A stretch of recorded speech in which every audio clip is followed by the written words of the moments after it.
Ceci est un livre audio autogénéré par Google. Sociologie et environnement. Collection dirigée par Salvador Juan. Le progrès est aussi progrès d'une menace de plus en plus exportée vers les pays les plus dépendants. Trop peu de travaux sociologiques émergent pour rendre intelligibles les tendances profondes d'une société à la fois plus inhumaine, plus dangereuse pour les équilibres du milieu et plus riche. La collection Sociologie et environnement est née de ce constat. Certes, selon le mot du poète Hölderlin, avec la menace croît ce qui sauve, mais seule une conscience informée des risques et de ce qui provoque la dégradation tant de la qualité que des conditions de vie est susceptible de se concrétiser en réformes humainement supportables et socialement admissibles. Dans une perspective socio-anthropologique et critique tant des questions d'environnement global que d'écologie urbaine, en articulant les interprétations théoriques et les résultats empiriques, la collection Sociologie et environnement entend participer à l'émergence de cette conscience sociale. Elle présente aussi les alternatives portées par les mouvements sociaux et les pratiques de résistance contestant le productivisme ou la domination des appareils technocratiques. Ouvrage paru. Magali Bourblanc, L'agriculture à l'épreuve de l'environnement, 30 ans de lutte pour la qualité des eaux en Bretagne, 2019. Simon Le Roulley et Mathieu Huel dire Capitalisme ou technocratie, sociologie des transformations sociales et politiques contemporaines, 2019. Sylvain Baronne, Rémi Barbier, François Destandeau et Patrice Garin dire Gouvernance de l'eau, un mouvement de réforme perpétuelle, 2018. Josiane Stoessellritz, Maurice Blanc et Hassen Amarouche, Penser les innovations sociales dans le développement durable, de la guerre à la paix, 2018. Rodrigue Coutouli, L'écologie au secours de l'économie, Inventer les outils d'une nouvelle prospérité, 2015. Remerciements. Les coordinateurs de l'ouvrage adressent leurs remerciements à l'ensemble des auteurs pour la qualité de leur travail et leur réactivité tout au long de ce projet de publication. Ils remercient aussi Dominique Bourg pour avoir pris le temps de rédiger la préface de l'ouvrage. Ils tiennent également à remercier les différents relecteurs des chapitres en particulier Jacinthe Bessière, Julien Milanesi, Liliane Sochaki, Sidi Tunkara et Vincent Vlès. Ils remercient enfin l'Université Paul Sabatier, le CERTOP, UMR 5044 CNRS, et l'ensemble de l'équipe de l'Axe TER Rénové pour leur soutien et leur confiance. Les opinions et points de vue émis dans les différents chapitres doivent être considérés comme propres à leurs auteurs. PREFACE. Cet ouvrage concerne tant les positionnements divers des démarches de transition, les difficultés rencontrées que les domaines ouverts où elles peuvent s'exercer. L'expression transition écologique peut connaître des appropriations très éclatées, allant de la continuité avec le développement durable jusqu'à une compréhension de l'urgence écologique conforme à ses origines et au mouvement de la transition initié par Rob Hopkins, 2010, en passant par la modernisation écologique ou la croissance verte.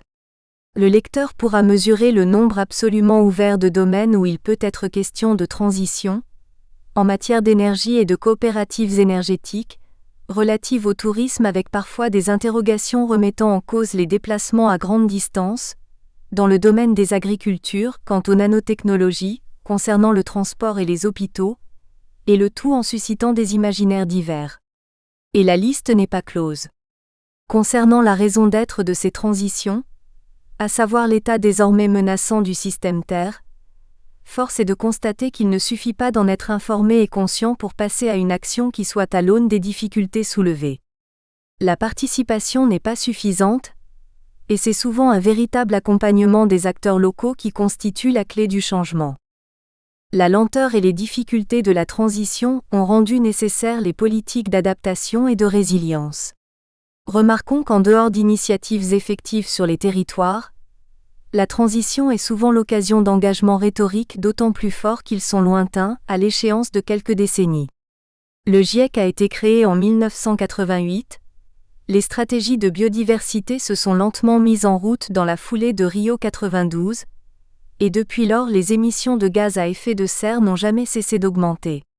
La température moyenne de plus d'1 degré, au-delà de l'amplitude propre à l'Holocène, Le vivant sauvage s'effondre autour de nous, à commencer par l'entomofaune. Jusqu'alors ces dégradations continues et globales n'étaient pas visibles. Tel n'est plus le cas et 2018 aura marqué une étape dans le devenir sensible du changement climatique, avec des vagues de chaleur et des sécheresses ayant affecté l'hémisphère nord, du nord au sud. À quoi s'ajoutent de façon quasi hebdomadaire des informations environnementales anxiogènes. Le seuil des mobilisations climatiques franchi à l'automne dernier en est la conséquence. Dès lors, l'écart entre les discours et une réalité qui empire, une inaction touchant tant la réduction de nos destructions que les politiques d'adaptation et de résilience, finiront-ils par rendre obvie l'incompatibilité entre le mainstream et ce vers quoi fait signe une transition un tant soit peu exigeante? Or, la destructivité qui se déploie obstinément ne doit rien au hasard. Les raisons en sont on ne peut plus clairement explicitées à l'article 3 de la CCNUCC, le texte qui encadre toute la négociation climatique internationale. Il convient d'éviter que les mesures prises pour lutter contre les changements climatiques, y compris les mesures unilatérales, constituent un moyen d'imposer des discriminations arbitraires ou injustifiables sur le plan du commerce international ou des entraves déguisées à ce commerce. Autrement dit, le commerce importe plus que le climat et plus généralement que la vie sur Terre.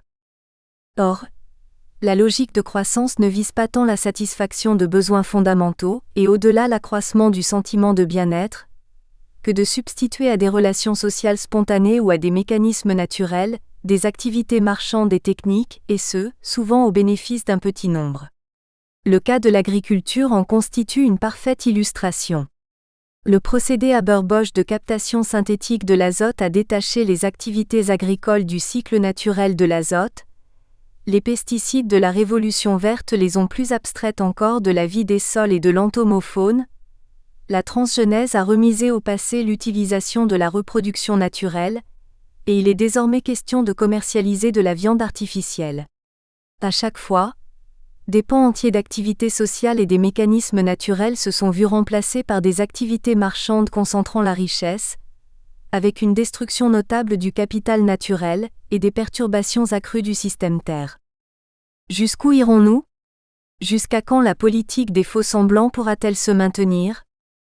Dominique Bourg, Université de Lausanne. Introduction. À l'échelle de la planète, tous les voyants sont au rouge. Les modes de production et de consommation actuels au sens large ne sont pas durables.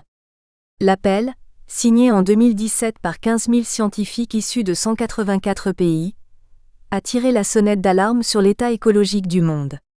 L'atténuation du changement climatique, les effets de la déforestation, ceux de la dégradation des écosystèmes, de la perte de la biodiversité, ou de la lutte contre l'épuisement des ressources fossiles, sont autant de défis auxquels les sociétés contemporaines se voient enjoindre de répondre. À cette urgence environnementale s'ajoute aujourd'hui un enjeu sanitaire directement lié à la dégradation écologique globale. Selon l'OMS 2016, l'insalubrité environnementale provoque 12,6 millions de décès par an, soit près d'un quart des décès dans le monde. Les facteurs de risques environnementaux, tels que la pollution de l'air, de l'eau et des sols, l'exposition aux substances chimiques, le changement climatique ou le rayonnement ultraviolet, ont d'ores et déjà contribué à la survenue de plus d'une centaine de nouvelles maladies ou traumatismes. Par ailleurs, les besoins fondamentaux sont menacés de diverses façons. Changement climatique, surpopulation, surexploitation. Aussi, l'accord de Paris sur le climat COP21 et le dernier rapport du GIEC ont à nouveau signifié l'urgence à agir et donné le là pour amorcer une écologisation à marche forcée. De multiples solutions ont d'ores et déjà été investiguées. De la mise en place de dispositifs techniques, captage du carbone, véhicules électriques, ozonation des eaux usées, à la mise en œuvre de dispositifs de participation citoyenne, Commission nationale du débat public, conférences citoyennes, conseils de développement, en passant par l'émergence de nouvelles pratiques, agricultures urbaines, énergie partagée, pratiques de soins alternatives, de nombreuses initiatives sont aujourd'hui menées afin de répondre aux enjeux écologiques et sanitaires soulevés par les multiples dégradations environnementales. Dans cet ouvrage, il s'agit d'étudier en quoi l'impératif d'écologisation actuel peut contribuer à modifier le fonctionnement des sociétés, c'est-à-dire les référentiels et les imaginaires, les modes d'organisation et de gouvernement, les manières de faire, les dispositifs socio-techniques qui accompagnent les transitions, les innovations technologiques ou sociales qui en sont issues ou qui leur servent de support. À partir de recherches empiriques, nos analyses se centrent sur la fabrique des transitions écologiques, comprises ici en tant que processus transitionnel opéré au regard des enjeux environnementaux. Si au début des années 2000, la transition écologique pouvait se définir de manière plutôt restrictive, c'est-à-dire en tant que référentiel alternatif au modèle de développement durable, Bourg 2012, elle semble aujourd'hui plus complexe à appréhender. En s'opposant au concept de développement et de gouvernance, la transition écologique visait à l'origine, Hopkins 2010, la remise en cause du développement durable comme projet paradoxal qui ne parvient pas à véritablement trancher entre les logiques du modèle de croissance et celles du changement écologique, Bosque 2003, Hamann 2012. Les auteurs et promoteurs de la transition écologique envisageaient de s'émanciper du développement durable par la mise en place d'une participation citoyenne effective et par la relocalisation des activités et des interactions entre acteurs territoriaux, producteurs, consommateurs, associations et acteurs économiques, dans le cadre d'un empowerment territorialisé, l'Aigle 2013. Si la définition première de la transition écologique demeure encore d'actualité, nous pouvons toutefois observer, au regard de la montée de nouveaux référentiels, Muller 2005, environnementaux comme la modernisation écologique, Moll 2000, l'adaptation ou la résilience, Fely 2014, une altération de la notion de transition écologique qui offre une plus large part aux logiques de marché. À ce titre, à l'instar du développement durable, la transition écologique semble également porteuse de nombreux paradoxes liés aux sensibilités et aux objectifs multiples et ou concurrentiels des acteurs qui se l'approprient. À l'heure où la résilience et l'adaptation rejoignent des référentiels plus anciens comme ceux de la modernisation écologique ou du développement durable, il paraît important d'opérer un état des lieux à la fois sur les processus transitionnels environnementaux en cours, mais aussi sur les changements produits par l'impératif écologique dans la conduite des activités humaines. Dans cet ouvrage, nous ne cherchons pas à définir de manière essentialiste la notion de transition écologique. Ce qui nous intéresse, c'est bien plutôt la manière dont l'environnement a été approprié, voire instrumentalisé par certains collectifs d'acteurs dans des secteurs et des contextes sociaux particuliers. À la lumière de divers cas concrets, issus de résultats de recherche, nous nous proposons d'interroger ce que l'impératif d'écologisation modifie dans les fonctionnements et les modes d'organisation des sociétés.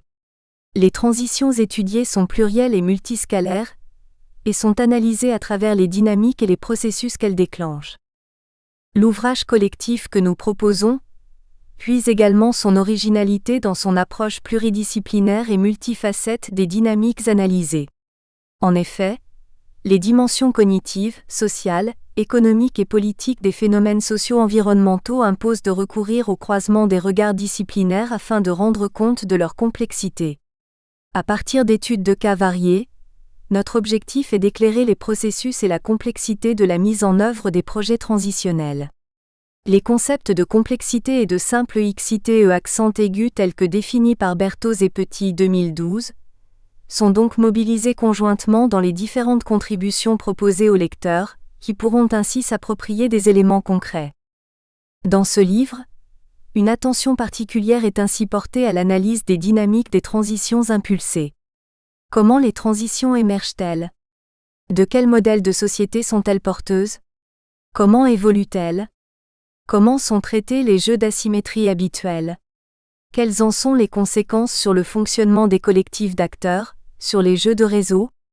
Y a-t-il des facteurs qui les favorisent ou au contraire les empêchent ou les ralentissent?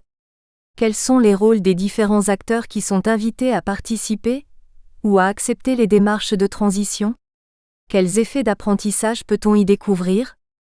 Un regard plus spécifique est également porté sur les modes de gouvernement et de participation mobilisés.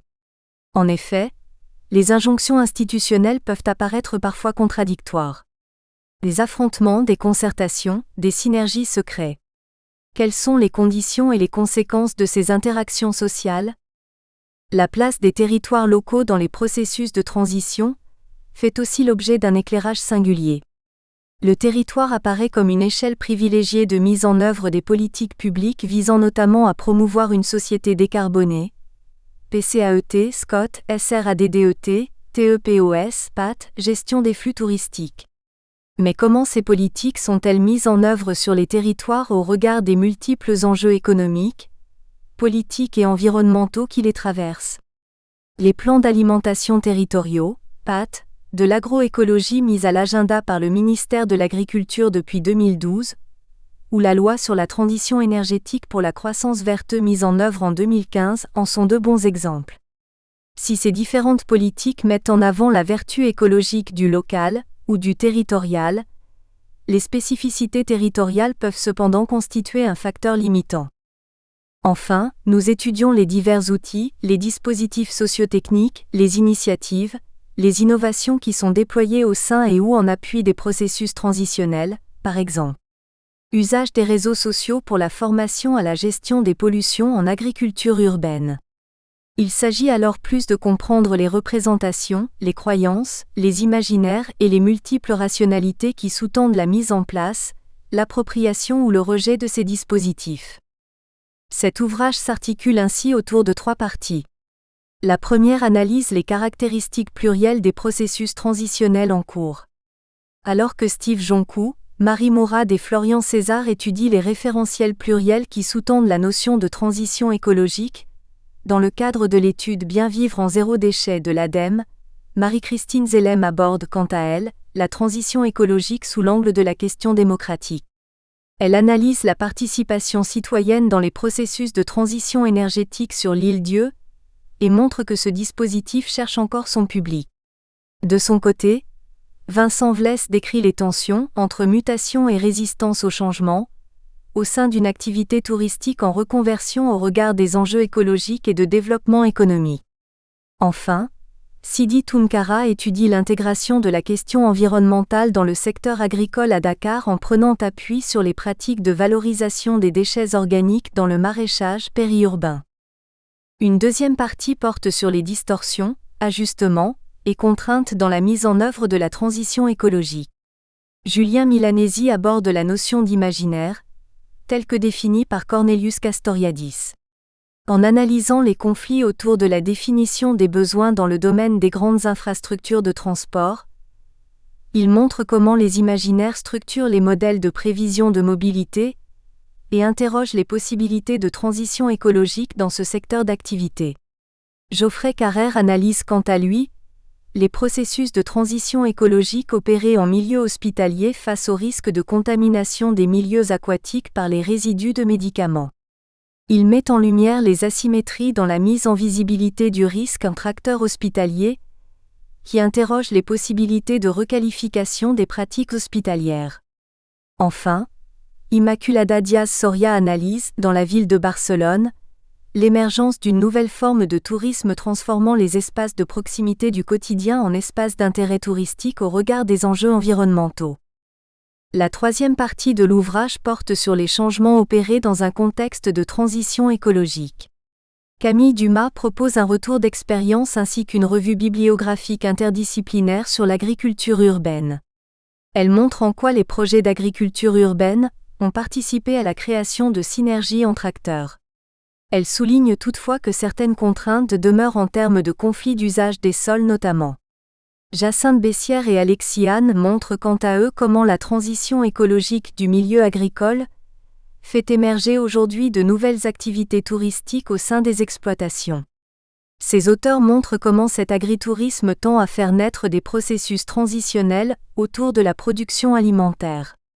De son côté, Marie-Gabrielle Sureau aborde la question de la transition écologique en milieu scientifique. Elle étudie les inflexions écologiques réalisées face aux incertitudes liées à la recherche sur les nanotechnologies. Enfin, en prenant pour cas d'étude les sociétés coopératives d'intérêt collectif, SCIC, et plus particulièrement celui d'Enercop, coopérative énergétique décentralisée de production, fourniture d'énergie renouvelable ENR et de services énergétiques, Rémi Maître présente une étude en cours qui vise à comprendre les incidences de ces coopératives, tant sur le plan des pratiques, des cultures énergétiques et démocratiques qu'elles impulsent chez leurs membres, qu'au plan plus général des performances socio-économiques qu'elles entraînent au niveau des territoires sur lesquels elles s'implantent. Références bibliographiques. Berthoz, A.J.L., Complexité simple XITE accent aigu, Paris, Collège de France 2012. Bosc, C. Émergence et négociation de politique environnementale locale à Lyon et à Montpellier, thèse en sciences politiques, Université Montpellier 1 2003. Bourg, D. Transition écologique, plutôt que développement durable, vraiment durable, volume 1 numéro 1 2012, pp 77 à 96. Fely, R. Adaptation et résilience. Critique de la nouvelle éthique de la politique environnementale internationale. Éthique publique en ligne 16 1 2014. Mise en ligne le 16 août 2014.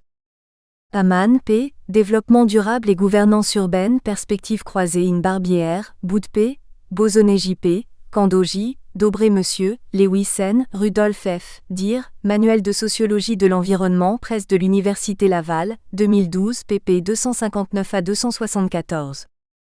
Hopkins R. Manuel de transition.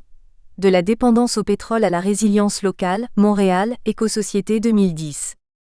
L'Aigle L pour une transition écologique à visée sociétale, Mouvement 3 2013, pp 135 à 142. Moll APJ. The Environmental Movement in an Era of Ecological Modernization. Géoforum 31 2000, pp 45 à 56. Muller-Pierre. Esquisse d'une théorie du changement dans l'action publique. Structure, acteurs et cadres cognitifs, Revue française de sciences politiques 5,11, Paris, Presse de Sciences Po 2005, pp 155 à 187. Première partie, la transition écologique en tension, une notion aux acceptions plurielles. Chapitre 1, changement de référentiel ou réformisme. Le cas de l'étude ADEME, bien vivre en zéro déchet. Steve Joncou, Marie Mourad, Florian CEZARD. La transition écologique, telle qu'elle a été popularisée par Hopkins, 2010, s'organise autour de la résilience de communautés très ancrées dans leur territoire et conserve une certaine distance avec le jeu politique traditionnel de l'État et ses institutions, Cotin-Marx, Flippo et Lagneau 2013. Cependant, les politiques publiques environnementales françaises mobilisent de plus en plus la terminologie de la transition. En 2013, l'État a créé un Conseil national de la transition écologique. En 2014, la Stratégie nationale de développement durable est devenue la Stratégie nationale de transition écologique pour le développement durable. Depuis 2015, la loi relative à la transition énergétique pour la croissance verte a pris une place de choix dans la politique gouvernementale. En 2017, le ministère de l'Écologie, du Développement durable et de l'Énergie est devenu celui de la transition écologique et solidaire. Cette évolution de l'action publique environnementale suggère désormais une place centrale à la notion de transition. Mais deux lectures différentes de ce phénomène sont cependant possibles. D'un côté, la transition écologique est entendue comme processus de transformation au cours duquel un système complexe passe d'un état d'équilibre dynamique, un régime, à un autre régime. Boulanger 2008/61. D'un point de vue institutionnel, il s'agirait plutôt d'organiser le passage vers un nouvel ensemble de principes structurant l'action publique environnementale, une transition institutionnelle, Angot 2013, d'un référentiel à un autre référentiel. Nous mobilisons ici la notion de référentiel, au sens de Muller 2009, pour aborder l'ensemble cognitif structuré de valeurs, de croyances, de normes, de relations de causalité qui orientent l'action publique. D'un autre côté, affichée comme objectif central des politiques publiques, la transition peut devenir une fin en soi. La transition institutionnelle ne consisterait alors pas à passer d'un référentiel à un autre, mais à faire de la transition un référentiel à part entière, fondé sur les principes de la résilience pour une adaptation permanente. L'importation de la transition écologique dans le domaine des politiques publiques implique-t-elle une rupture avec le référentiel actuel, ou bien un réformisme permanent ? Le ministère de la Transition écologique et solidaire semble se positionner par rapport à la première interprétation. La transition n'est donc pas un simple ajustement, mais une reconfiguration fondamentale du fonctionnement et de l'organisation du système, une mutation à la fois progressive et profonde des modèles de société sur le long terme. Ministère de la Transition écologique et solidaire 2017 sur 1. Si la transition n'est pas une fin en soi, il s'agit alors de comprendre vers quel nouveau référentiel et quel modèle de société s'oriente la transition écologique appelée par les pouvoirs publics et comment elle s'opère.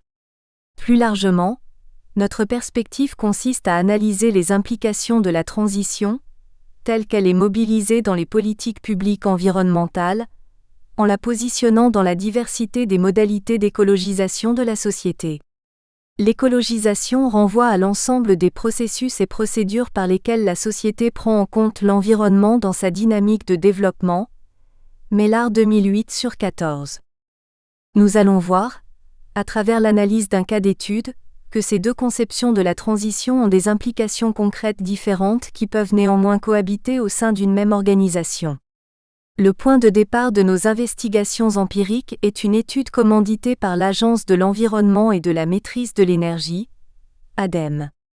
En 2016, l'agence lançait un appel à projet pour réaliser le suivi de 12 foyers ayant considérablement réduit leur consommation de ressources et leur production de déchets, tout en exprimant un haut niveau de qualité de vie. Son objectif était de montrer que zéro déchet et bonheur ne sont pas incompatibles et de casser ainsi les préjugés autour du caractère contraignant de la réduction des déchets pour en faire une activité positive et désirable. Au-delà de cet objectif, il s'agissait de promouvoir, autant en interne que vis-à-vis du grand public, un discours argumenté sur la sobriété heureuse. Rabi 2010. Cette approche de la réduction des déchets sous le prisme de la sobriété heureuse peut être appréhendée comme le signe d'une transition potentielle vers un nouveau référentiel dans l'action publique environnementale. Les 3 auteurs de ce chapitre ont réalisé cette étude, Bien vivre en zéro déchet, suivi et analyse de 12 foyers engagés, sobres et heureux, pour le compte de l'ADEME, César Mourad Jonkou 2017. Plutôt que d'en présenter les résultats, nous nous livrons ici à un exercice réflexif consistant à analyser le processus de réalisation de ce travail et sa contribution à la potentielle dynamique de transition institutionnelle au sein de l'agence. Nous mobilisons les observations recueillies tout au long de la réalisation de l'enquête et les échanges que nous avons eus avec notre interlocuteur au sein de l'agence, les membres du comité de pilotage et certains membres d'un groupe de réflexion sur la sobriété en interne à l'agence. De plus, l'analyse des rapports d'activité de l'ADEME depuis 2006 nous a permis de définir de façon plus formelle le référentiel dominant qui y oriente la recherche et l'action. La première partie de ce chapitre vise à circonscrire ce référentiel dominant et l'orientation de la transition écologique, portée par les institutions publiques environnementales, à travers le cas de l'ADEME. La deuxième partie sera consacrée à l'analyse d'une seconde conception de la transition, portée également, bien que de façon plus informelle, par des acteurs travaillant au sein de l'ADEME. Cette seconde vision se veut plus pragmatique en s'appuyant sur des communautés de pratique, Wenger 2005, issues de la société civile, particulièrement au sein du mouvement Zéro déchet. L'ADEME, une administration qui oriente la définition des politiques environnementales. Créée par l'État en 1992, par le regroupement de différentes agences spécialisées, l'ADEME est souvent perçue comme le bras armé du ministère de l'Environnement, en premier lieu par le ministère lui-même, pour accompagner la mise en œuvre de ses politiques ADEME 2005 sur 5. Elle est en effet sous la tutelle directe du ministère de l'Environnement, en cotutelle avec les ministères de la Recherche et de l'Industrie. Toutefois, elle jouit d'une autonomie relativement forte par rapport au modèle traditionnel des administrations d'État. L'ADEME est une personnalité morale à part entière, dotée d'un budget propre reposant en partie sur des dotations ministérielles et de plus en plus sur des taxes spécialisées et des fonds propres. Février 2012. À travers ses métiers, convaincre et mobiliser, conseiller, aider à réaliser, l'agence participe pleinement à la construction et à l'adaptation des politiques publiques en situation. C'est sur le 4e métier que nous focaliserons ici notre attention, connaître. Dans sa cotutelle historique avec le ministère de la Recherche, l'agence a une tradition forte d'innovation, de recherche, de développement et de prospective. Elle impulse des programmes de recherche pluriannuels, finance et co-encadre des thèses de doctorat, commande des expertises et soutient le développement d'innovations technologiques. En ce sens, l'ADEME pourrait être perçue comme une communauté épistémique. Cette notion permet de mettre l'accent sur le rôle que les réseaux d'experts fondés sur la connaissance, les communautés épistémiques, jouent pour faire ressortir des relations de cause à effet à partir de problèmes complexes, aider les États à identifier leurs intérêts, cadrer les problèmes pour le débat collectif, proposer des politiques spécifiques et identifier les points clés de négociation. AS 1992/2. Toutefois, l'agence reste une organisation à caractère administratif, et non un réseau hétérogène de professionnels tels que ceux qui constituent les communautés épistémiques étudiées par AS et ses collègues. Il existe une relation de subordination avec ces ministères de tutelle, qui encadrent les modalités d'influence possibles de l'agence sur le contenu des politiques. Le statut, l'organisation et le fonctionnement de l'ADEME étant définis de façon réglementaire, ses capacités d'évolution et de reconfiguration s'en trouvent limitées par rapport à des communautés épistémiques ayant des organisations plus informelles, plus flexibles et moins directement dépendantes de la sphère politique. Le statut d'administration n'implique toutefois pas d'être limité au rôle de simple exécutante des décisions gouvernementales. Les administrations ont non seulement un pouvoir de mise en œuvre par les marges de manœuvre créatrices dont elles peuvent profiter, mais également un pouvoir d'intermédiation, par leur position de traductrice entre le pouvoir politique et les groupes sociaux concernés, ainsi qu'un pouvoir de mise en forme, lié à la participation des hauts fonctionnaires à la définition des politiques et le travail d'ajustement de ces dernières sur le terrain. BES 2014. Ces activités contribuent à produire le référentiel à partir duquel les politiques sont définies. En cela, l'analyse du travail de recherche et d'étude de l'ADEME est intéressante pour tenter de saisir une éventuelle transition vers un nouveau référentiel dans l'action publique environnementale. Du développement durable à la croissance verte.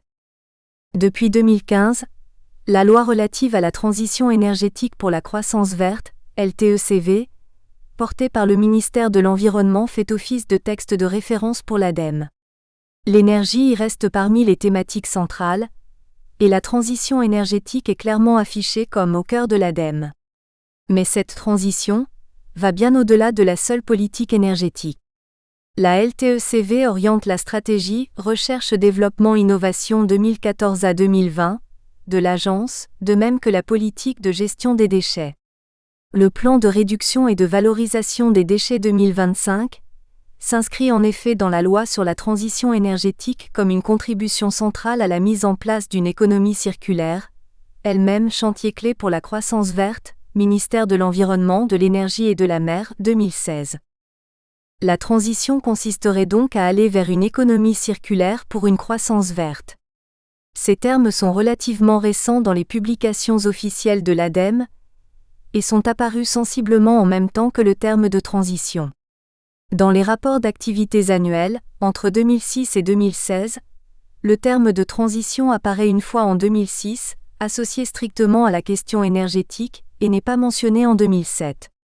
Les termes de croissance verte et d'économie circulaire n'apparaissent pas du tout au cours de ces 2 années. En 2008 et 2009, la transition et la croissance verte font l'objet de plusieurs mentions dans les rapports d'activité. Des ateliers de travail dans le cadre du Grenelle de l'environnement, à partir de 2010, visent alors à définir ces notions. On voit donc ici apparaître les premières orientations pour une transition vers la croissance verte, sans que cela ne constitue un véritable cadre épistémique orientant l'action publique environnementale. À partir de 2012, la transition devient un élément central dans les rapports d'activité. Elle fait désormais référence à l'écologie dans son ensemble. À partir de 2014, les références à la transition deviennent plus nombreuses que les références au développement durable, jusqu'alors omniprésentes. En parallèle, l'expression croissance verte devient de plus en plus fréquente. Bien que cette dernière soit moins souvent citée dans les rapports, en 2013, la croissance verte apparaît dans l'édito du rapport d'activité sous la plume du président de l'agence. En 2015, elle devient une rubrique à part entière du rapport. Près d'une dizaine de pages sur 40 lui sont consacrées. Il convient de questionner ici l'ampleur de ce changement. L'apparition des termes est-elle suivie de la mise en œuvre des notions qui lui sont associées? Comment sont interprétées ces notions? Plus largement, le passage du développement durable à la croissance verte constitue-t-il une rupture forte dans les modalités de l'action publique environnementale ou doit-on y voir un réformisme de plus érigeant l'adaptation en référentiel? Rudolph 2013. Pour cerner les implications de cette transition institutionnelle, nous la replaçons dans la diversité des processus d'écologisation de la société. Vers la modernisation écologique, comme référentiel d'écologisation. Au sens large, la notion d'écologisation invite à comprendre comment les préoccupations écologiques, relativement récentes historiquement, prennent place dans les sociétés contemporaines, et comment elles en modifient éventuellement le fonctionnement. Mellard 2008. Dans le champ des politiques publiques, certains auteurs donnent à la notion d'écologisation un sens plus précis. Pour Devers et de Sainte-Marie, Devers de Sainte-Marie 2008/84, elle renvoie à l'intégration des objectifs des politiques de l'environnement dans les politiques sectorielles. Cette conception présente l'intérêt de mettre l'accent sur le fait que les politiques environnementales sont par définition transversales et se développent en grande partie en dehors du champ d'action politique propre au ministère de l'Environnement. Écologiser, c'est exporter des principes environnementaux dans des espaces répondant a priori à d'autres logiques. On comprend alors que l'écologisation génère fréquemment des tensions, dans la mesure où elle se joue à la croisée entre des référentiels sectoriels souvent différents et parfois opposés. Plusieurs travaux insistent toutefois sur la continuité, derrière la diversité des processus et procédures, des orientations du processus global d'écologisation. Ces orientations vont dans le sens d'une assimilation des principes écologiques dans les éléments moteurs de la modernité, le marché, l'industrie et la technologie. Pour Rumpala 2003, la dynamique de l'action publique environnementale s'appuie de plus en plus sur des logiques marchandes et monétaires et relève en ce sens plus d'une économisation de l'écologie que d'une écologisation de l'économie.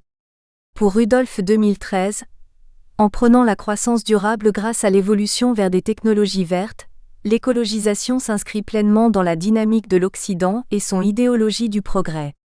C'est cette même tendance que Fely 2014 qualifie de déploiement néolibéral. Il distingue 3 phases dans l'évolution des politiques environnementales internationales, en fonction des conceptions de l'environnement sur lesquelles elles s'appuient, et de la place réservée à l'économie. La première, dans les années 1970 et 1980, est celle de la protection de l'environnement, dans laquelle environnement et développement économique font l'objet d'une opposition entre pays industrialisés et pays du Sud. Les pays industrialisés visent alors à sortir d'une logique de conservation de l'environnement, excluant les activités humaines, pour entrer dans une logique de protection qui vise davantage à gérer les équilibres entre activités humaines et naturelles. Protection de l'environnement et développement économique ne sont plus strictement opposés, même s'ils restent encore difficiles à concilier. La seconde phase est celle de la croissance durable gérée, apparaissant dans les années 1980 et 1990. C'est à partir de la conférence de Stockholm qu'apparaît la première proposition de conciliation entre les objectifs de développement et ceux de gestion de l'environnement. Cette phase correspond au référentiel du développement durable qui intègre l'économie comme un pilier qui doit être pris en compte dans la lutte contre la crise écologique. L'idée émerge que l'économie peut elle-même être verte, mais qu'elle doit être encadrée et que la gestion de l'environnement ne peut être confiée au seul mécanisme de marché. Fely, 2014, parle à cet égard de reconquête néolibérale du domaine environnemental. La troisième phase, l'environnementalisme libéral, dans les années 1990 et 2000, consacre cette idée. Ce troisième stade d'évolution de l'écologisation des politiques publiques correspond au référentiel de la modernisation écologique. Cette approche, développée en Europe du Nord, Pays-Bas, Allemagne, Angleterre, finit de renverser les relations de causalité qui étaient aux prémices du développement durable. La science, la technologie et l'industrie n'y sont plus considérées comme les causes de la crise écologique, mais en deviennent les solutions. Moll 2000. La croissance est plus que jamais l'horizon d'attente, Et l'écologisation par les nouvelles technologies et la loi du marché devient le moyen de l'atteindre tout en préservant l'environnement. L'économie verte, la croissance verte ou encore l'économie circulaire vers lesquelles s'oriente la transition institutionnelle, renvoient à des conceptions qui s'inscrivent plutôt dans ce référentiel de la modernisation écologique. On retrouve l'importance centrale des technologies, des entreprises et du marché dans l'approche de l'ADEME dès le préambule de sa stratégie de recherche, développement innovation 2014 à 2020. En ce sens, la transition vers une croissance verte, dans une logique de modernisation écologique, relève davantage d'un réformisme renforçant la tendance d'intégration de l'écologie dans le cadre de l'économie libérale, que de la reconfiguration fondamentale du fonctionnement et de l'organisation du système, annoncée par le ministère de la Transition écologique et solidaire, 2017/1. De la sobriété technique à la sobriété comportementale, une autre voie de transition. En parallèle de cette vision réformiste, au sein même de l'ADEME, une autre conception de la transition se construit et met en lumière un processus d'écologisation sensiblement différent. En prenant pour horizon la sobriété, cette vision de la transition se veut plus proche de l'approche originelle popularisée par Hopkins. De fait, d'un point de vue institutionnel, elle se situe en rupture avec le référentiel dominant de l'action publique. Lors de nos échanges avec des membres de l'ADEME, dans le cadre de la réalisation de l'étude « Bien vivre en zéro déchet », nous avons eu connaissance de l'existence d'un groupe de travail sur la sobriété, GT Sobriété. Ce GT est informel et regroupe quelques ingénieurs de la direction de l'économie circulaire et des déchets, incluant le commanditaire de l'étude qui nous a été confiée. Les membres de ce groupe se rassemblent autour d'un discours sceptique sur la croissance verte et la croyance dans la technologie salvatrice, qu'ils considèrent insuffisante pour une gestion durable de l'environnement à long terme. Ils érigent progressivement la sobriété en nouvelle référence permettant d'aller plus loin, vers une durabilité plus forte. L'objectif de ce petit groupe est informellement de faire de la sobriété un axe structurant du projet de service et plus largement, à terme, de l'ADEME. Il s'agit donc ici de comprendre comment ce groupe tente de construire un référentiel permettant de réellement donner une nouvelle orientation à l'action publique environnementale. Le premier élément du processus consiste à construire un espace de discussion légitime au sein de l'agence.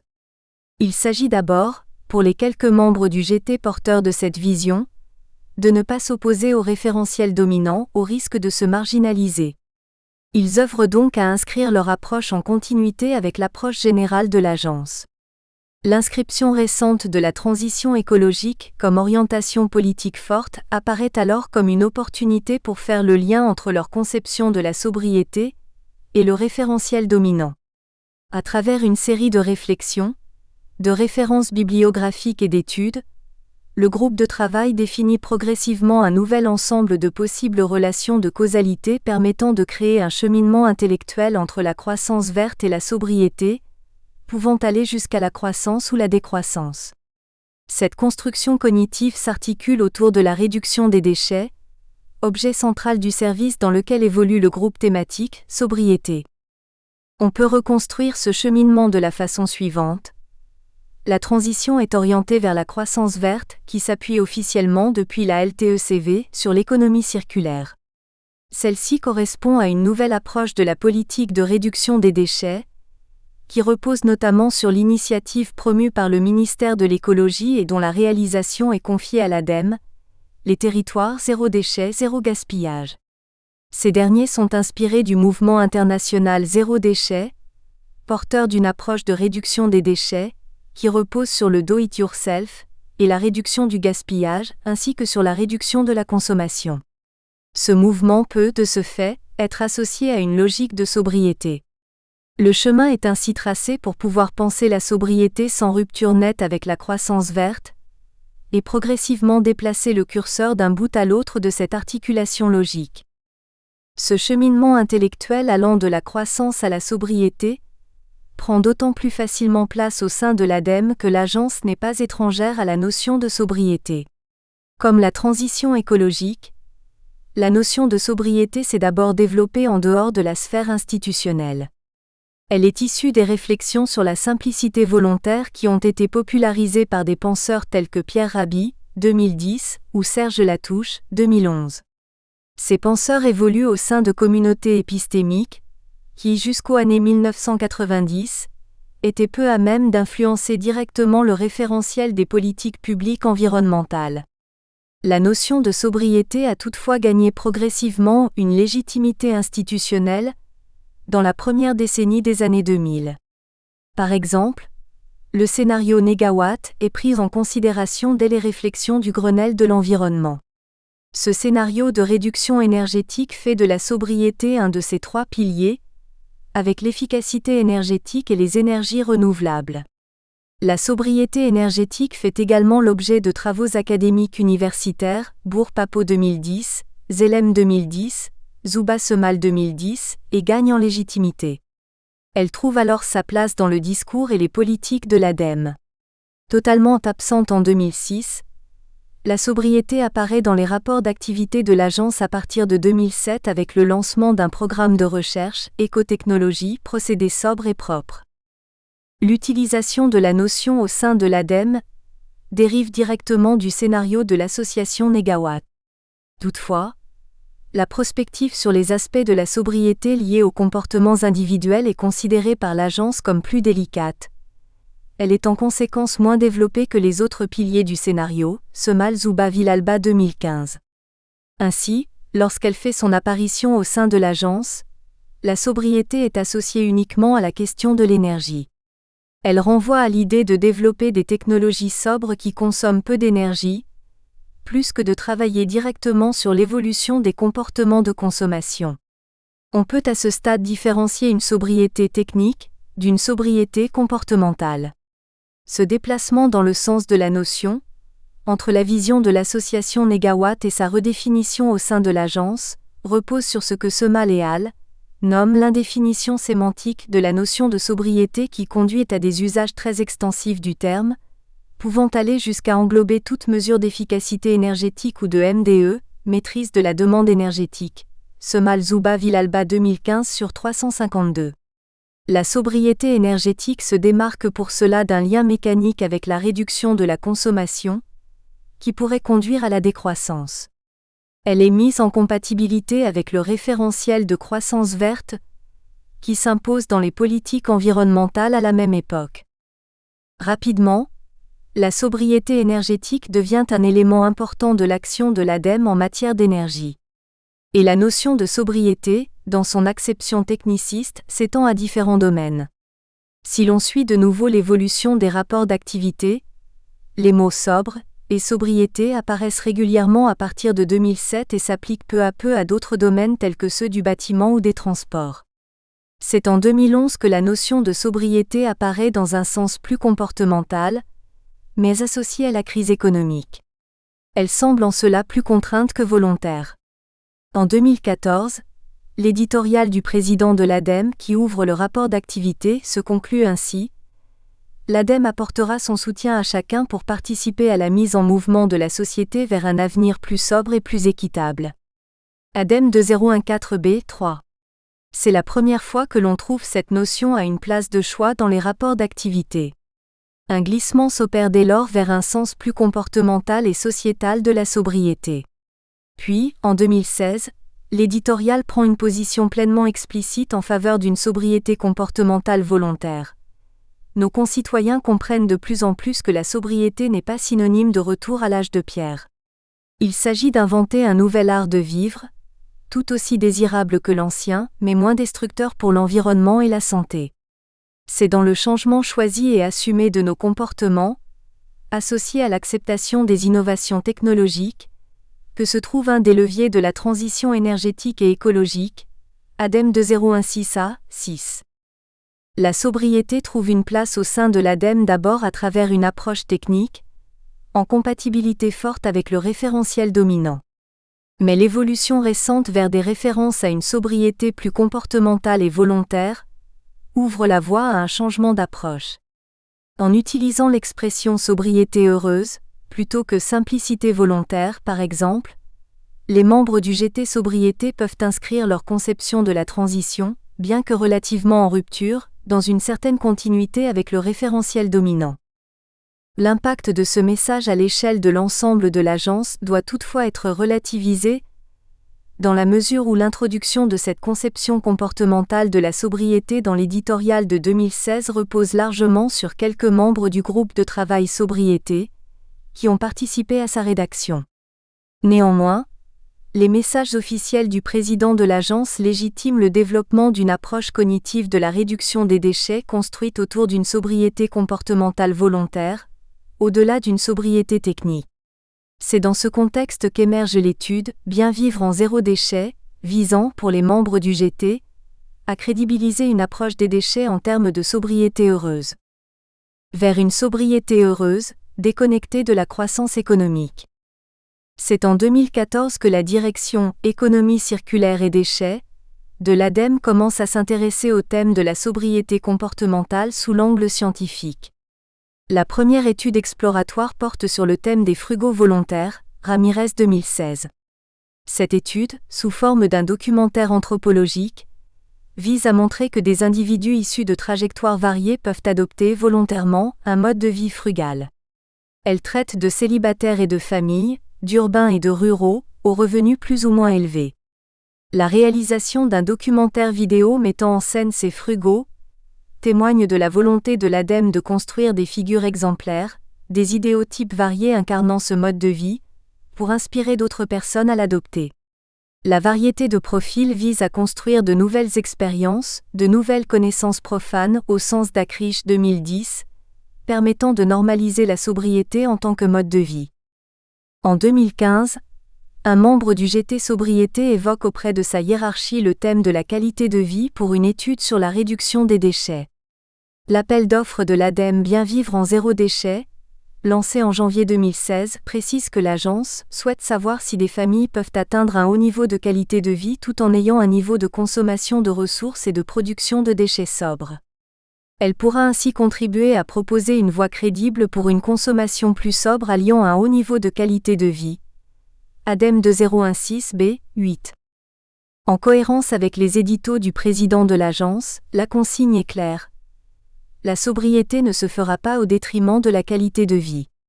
Il s'agit donc d'abord de montrer par l'exemple que les deux ne sont pas nécessairement incompatibles. L'objectif est bien d'aller vers une sobriété heureuse, mais il s'agit d'être crédible, en s'appuyant sur des études mettant en avant des pratiques qui ne soient pas perçues comme trop marginales selon les standards de l'agence. Le cahier des charges de l'étude met en place plusieurs éléments à cet effet. En premier lieu, l'objectif central est de renouveler les arguments de communication sur la réduction des déchets et non d'explorer des modes de vie sobres.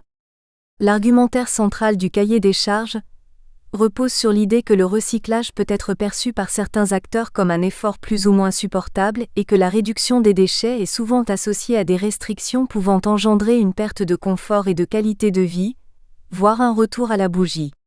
Le fait de montrer, à partir de cas exemplaires, que la réduction des déchets n'est potentiellement pas incompatible avec une bonne qualité de vie, est envisagé par l'ADEME comme un bon moyen pour casser ces idées reçues. L'étude ne doit donc pas viser à établir un lien positif entre réduction des déchets et qualité de vie, mais à montrer que les deux ne sont pas incompatibles. Ensuite, dans le cahier des charges de l'étude, la qualité de vie était définie selon l'indice de l'INSEE du même nom. Dans la continuité du rapport Stiglitz et al. 2009, cet indice cherche à dépasser le lien mécanique établi entre croissance économique et bien-être des populations. La qualité de vie y est mesurée selon 8 indicateurs objectifs, complétés par une question permettant à chacun d'évaluer sa qualité de vie dans une approche plus subjective. Si cet outil permet de dépasser une approche purement quantitative, elle maintient néanmoins un lien fort entre possession matérielle et qualité de vie. À l'inverse, la proposition que nous avons faite à l'ADEME, en réponse à son appel à projet, reposait sur l'hypothèse que cette conception même de la qualité de vie pouvait être remise en cause par une partie des foyers les plus engagés. Par expérience, nous supposions en effet que l'augmentation de l'indice de qualité de vie ainsi mesuré pouvait aller à l'encontre des valeurs de certains membres de la communauté zéro déchet. Par exemple, la possession de 2 véhicules motorisés plutôt qu'un seul participe à augmenter l'indice de qualité de vie tel que mesuré par l'INSEE. Or, le fait de ne pas posséder de véhicule motorisé peut être perçu de façon tout à fait positive dans une logique de réduction de son impact environnemental, et peut donc participer in fine à une meilleure qualité de vie. Nous avons ainsi proposé d'opter pour un indice intégralement subjectif, afin de prendre en compte la façon dont les foyers définissent eux-mêmes la qualité de vie. Au regard de l'analyse des indices existants, l'indice trimestriel du bonheur des Français, ITBF, produit par le think tank Fabrique Spinoza est apparu comme l'indicateur le plus pertinent. Il s'appuie sur les travaux de l'économiste anglais Richard Layard, 2010, qui tente à montrer que les réponses de personnes à des questions sur leur bonheur sont suffisamment corrélées avec leurs conditions de vie objectives pour en faire une mesure fiable. Finalement, le passage de l'indice INSEE à cet indice subjectif de bonheur favorise l'ouverture de l'espace des liens possibles entre réduction des déchets d'un côté et qualité de vie de l'autre, en tenant compte des expériences et des conceptions des foyers eux-mêmes. Sans afficher une déconnexion totale et volontaire entre qualité de vie et croissance économique, verte ou non, l'indice subjectif de bonheur permet de ne pas faire ce lien a priori.